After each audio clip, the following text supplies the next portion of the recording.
everyone, welcome back to my channel. If you're new around here, please make sure you hit that subscribe button and notification bell. I upload every Sunday at 6 PM, so you don't want to miss a video from me. And this video is very exciting because I'm giving you the details of our next Florida Walt Disney World trip, which will be next year. I kind of gave you a few details at the end of my Shop Disney haul a few weeks ago, but today I thought I would sit down and talk a little bit more about details of our trip because I am so excited and I want to have a chat with you because this is a place where I put most of my Disney content. So if you're a Disney lover, please make sure you stick around. I've got Walt Disney World vlogs in the description below from our trip this year, and I'm so excited to be taking you on our trip next year. So without further ado, let's get into the video and talk about Walt Disney World holiday that we're going on next year. Yay! So I've calmed down a little bit now, but I can't promise anything that I won't get excited again. So we are going back for 2 weeks next year to Florida. We're staying on site again, but this time we are staying at Pop Century Resort. We absolutely loved it when we visited on our trip last year. We kind of did a tour of all of the Skyliner resorts, so we went to Riviera, Pop Century, Art of Animation, and I think there was another one we went to other than obviously Caribbean Beach Resort where we stayed. So we won't be staying at a moderate resort like we did last trip, this trip that we went on this year.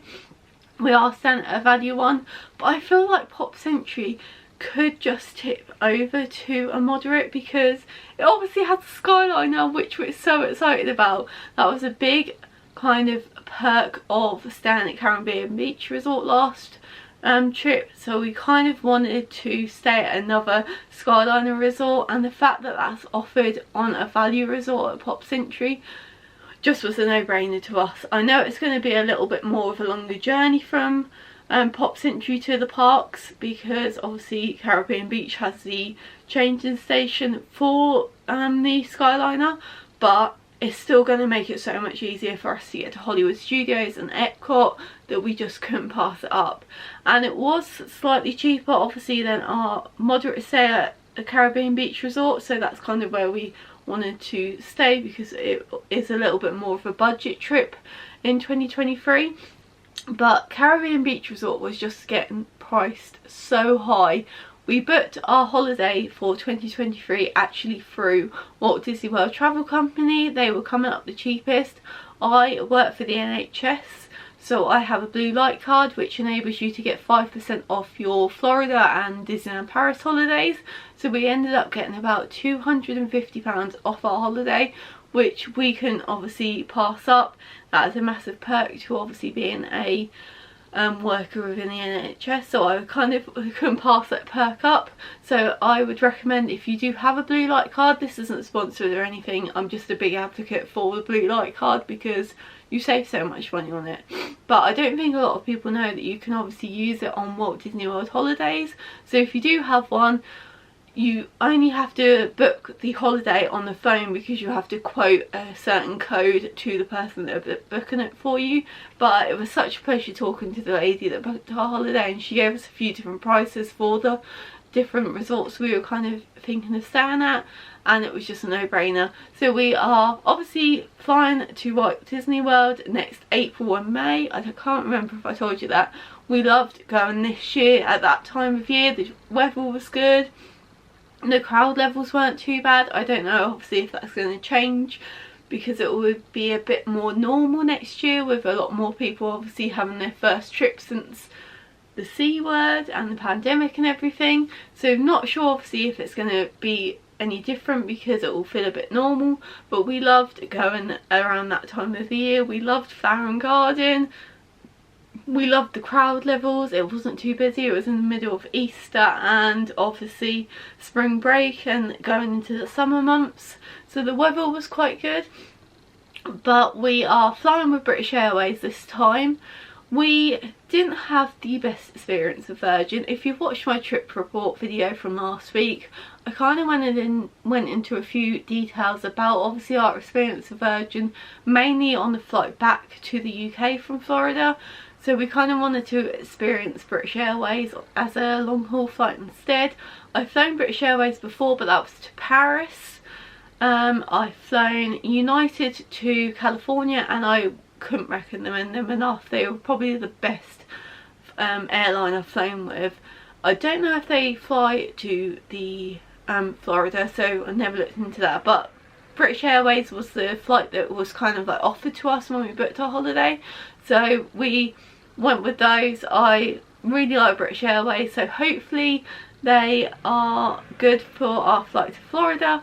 We are flying at around the same time as we did last time. I think it was 11 o'clock in the morning, so we're going to get to Florida around mid-afternoon, which we did last time, and that enabled us to get to the hotel, drop our stuff off, freshen up, and then go to Disney Springs. So hopefully that will go as smoothly as it did last time. There's obviously no testing of it required now, and we're hoping that's going to be the case when we go next time. And as far as airport transfers, I've not booked anything yet because it's like 6 months away when I'm filming this. But we're probably not going to go with Mears next time. I was looking at Sunshine Flyer, which is another kind of like airport bus transfer, so I will look into that closer to the time. Sorry, I'm losing my voice a little bit, but I really wanted to film this video. What else do I need to tell you? Yeah, so we're staying at Pop Century. We've got I think it's like a twin room. I think it's one of the ones that fold down. I think closer to the time I might request a room closer to the lobby or closer to the Skyliner station, because obviously the difference between that and Caribbean Beach Resort is you don't have the internal buses, and you also don't have the drink refill stations within each block. So I kind of want to be close to somewhere, to the main lobby, where we can refill our resort mugs and also get to transport quite easily without having to walk too far. I know Pop Century isn't a massive resort, but I know certain blocks are quite far away from obviously the amenities, and if it's raining or if it's super hot, I don't really want to be walking there, but I'm going to probably request that closer to the time. What else do I have to tell you? We booked to the deal that they were running for next year, where you get your dining credit, you get a $200 gift card, and you get your memory maker for free, and we got a 14-day ticket for the price of $7. I think our holiday is costing about £4,600, so it's a little bit cheaper than our holiday for this year. I'm going to be open and honest with you about obviously the price of it, because I know a lot of people will wonder, and it kind of gives you an idea of how expensive holidays are going to be for Walt Disney World next year. But we are getting, I think it's about $454 of dining credit, but that doesn't have to be used on food only now. You can use it on merch, you can use it on loads of different things, but we will probably still keep that for our food. We are obviously having to save a little bit more for our spending money this time, because our food isn't always going to be covered with the dining credits, but we loved using it this year. It was super easy. I added it to my Apple Pay, and I just had to scan something and it was paid for. It was like free money. But yes, what else am I going to have to... I've booked some of our park reservations already. As it stands, our first day is going to be in Epcot. You still have to book your park reservations. I feel like they're available until the end of next year, so I don't know if they're ever going to go away. You can still park hop, but that's after 2 PM. So my plan kind of, I know it's 6 months away, but I'm still planning.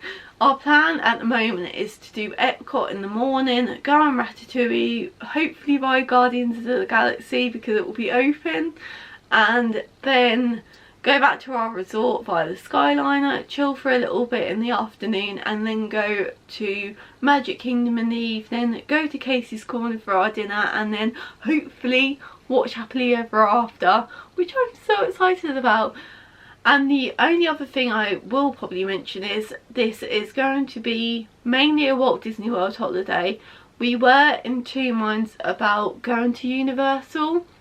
But me and Addy aren't the biggest roller coaster rides fans, so we were unsure about going to Universal, and the tickets are really expensive. So the only way we'd kind of go would be if we kind of got some money towards them for Christmas from our families or anything, or we found a really good deal, because we do want to experience it. Andy's a massive fan of The Simpsons, so getting to experience that whole Springfield land would be cool for him. I love Harry Potter, so I'd love to experience the rides and the Hogsmeade and Diagon Alley. I'd love to experience that, but at the moment our plan is probably not to go to Universal unless something changes. But we are hoping to go to Kennedy Space Centre. I am a massive fan of space and all things to do with space, so I cannot wait to go to Kennedy Space Centre. We're going to book our tickets through Attraction Tickets, which is somewhere we've used before. We booked our Disneyland California tickets through there, and I don't think the prices can be beat. That's probably where we're going to end up booking our Universal tickets if we do end up going, but I can't wait to go to Kennedy Space Centre. We want to have a few days where we're away from the parks. We're thinking of going to Celebration, which is a little town away from Orlando and like the Walt Disney World area, so we're thinking of going there. We're obviously going to be going to the outlets again. We probably won't go to Mall of Millennia this time. We weren't a massive fan of that. The only reason I really wanted to go was for the Cheesecake Factory and Bath and Body Works. But these are all like plans that are up in the air at the moment. I just wanted to come on and kind of talk to you about our trip next year, get excited about it. We can't wait to be going back and experience the Pop Century for 2 weeks. I have heard a lot of people have stayed there recently and can't sing their praises enough, so I'm really excited to be experiencing it.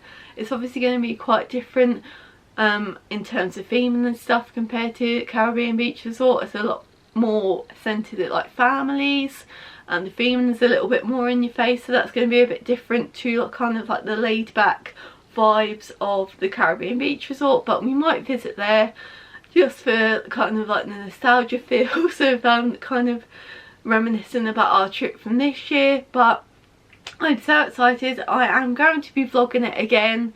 I absolutely loved vlogging our holiday this year and sharing it with you all, and the vlogs went down really well. Everyone loved watching them, so thank you so much if you did. And I can't wait to be taking you on our holiday next year as well, and hopefully the vlogs will be even better than they were this year.